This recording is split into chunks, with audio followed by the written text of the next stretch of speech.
రైతు సోదరులందరికీ నమస్తే అండి. మాది కాకినాడ జిల్లా రాజమండ్రి దాటిన తర్వాత జగ్గంపేట మండలం మర్రిపాక గ్రామం. మా దగ్గర ఎప్పుడు కూడా A1 క్వాలిటీ గల ప్యూర్ ముర్రా గేదెలు ఉంటాయండి. మా దగ్గరికి గద్వాల్ నుంచి అంటే ఐజాం నుంచి వచ్చారండి. వచ్చి 4 గేదెలు తీసుకున్నారండి. 2 పాడి గేదెలు తీసుకున్నారు, 2 సీవిడి గేదెలు తీసుకున్నారండి.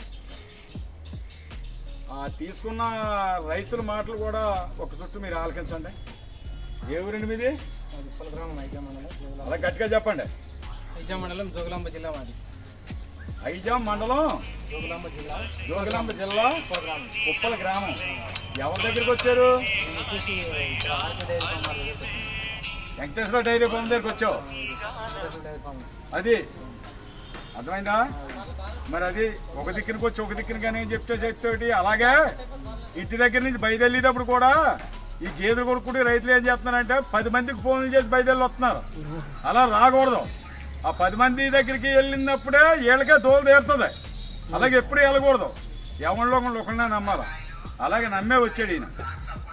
4 గేదెలు వెంకటేశ్వర డైరీ ఫామ్లో మీకు ఇబ్బంది ఏం పెట్టలేదు కదా? నిన్న వచ్చారు, నిన్న వచ్చి రూమ్ ఇచ్చారు, భోజనం పెట్టారు, ఏమండి శుభ్రంగా బండి పెట్టారు, ఏమండి 4 గేదెలు తీసుకుంటున్నాను ఆయన దగ్గర. 2 పాడి గేదెలు, 2